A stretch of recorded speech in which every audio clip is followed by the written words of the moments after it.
আসসালামু আলাইকুম। কি অবস্থা সবাই, কেমন আছেন?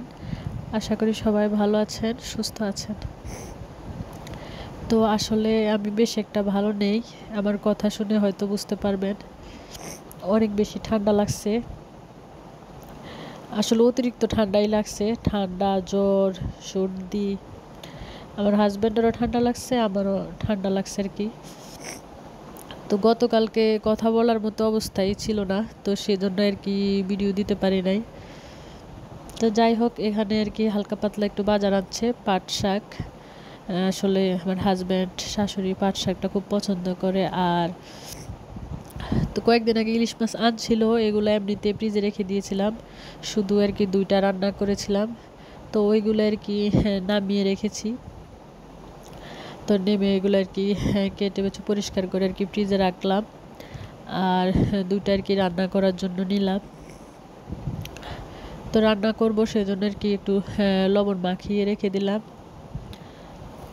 তো ভিডিও আসলে অনেক কাজই, শরীর যত অসুস্থই থাকুক কাজ তো করতেই হবে। আর ইদানিং আরেকটা চাকরি বাড়ছে আমার, মেয়েকে প্রাইভেটে নিয়ে যাইতে হয়, আবার নিয়ে আসতে হয়, যেহেতু মেয়ে একটু বড় হয়েছে আর কি।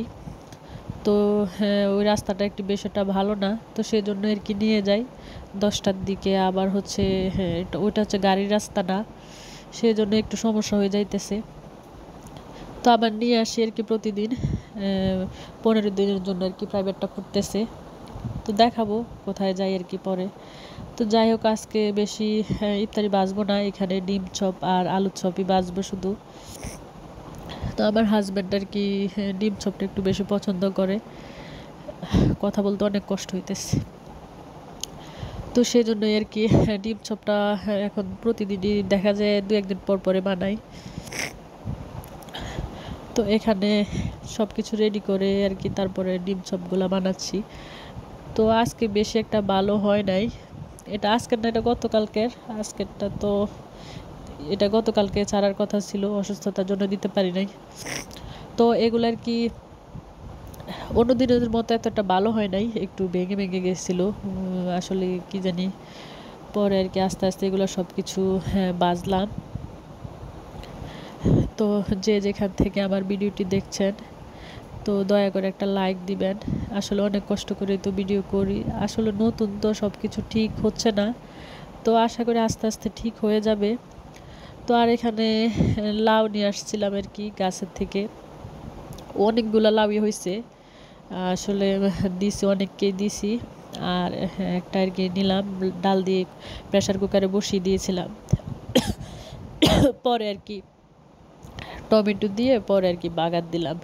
তো এই তরকারিটা আবার আমার শ্বশুর অনেক পছন্দ করে, লাউ দিয়ে ডাল।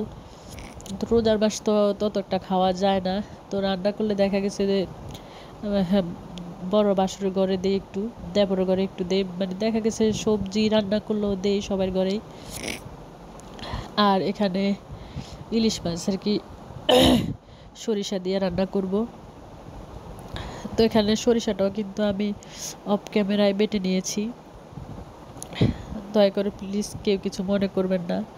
আমার অসুস্থতার জন্য আসলে কথাগুলো একটু কেমন জানি হইতেছে।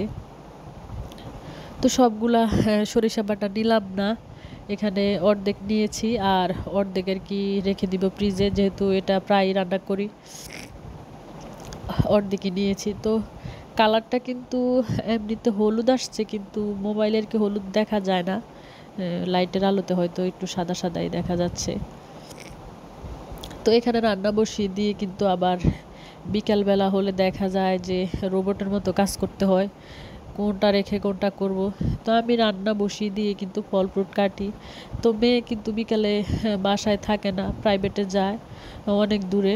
তো ওইখান থেকে আস্তে আস্তে দেখা গেছে যে ইফতারের 20-25 মিনিট আগে আর কি মেয়ে আসে, না হলে মেয়েও কিছুটা করে দিতে পারতো। ছেলের ইফতারিও পাঠাইতে হয় আবার। যাই হোক, সবাই ভালো থাকবেন, সুস্থ থাকবেন। আর এখানে মিষ্টি দিয়েছিল আরেক ঘরের থেকে আর কি একটু দেখালাম। তো আজকে এ পর্যন্ত, আল্লাহ হাফেজ।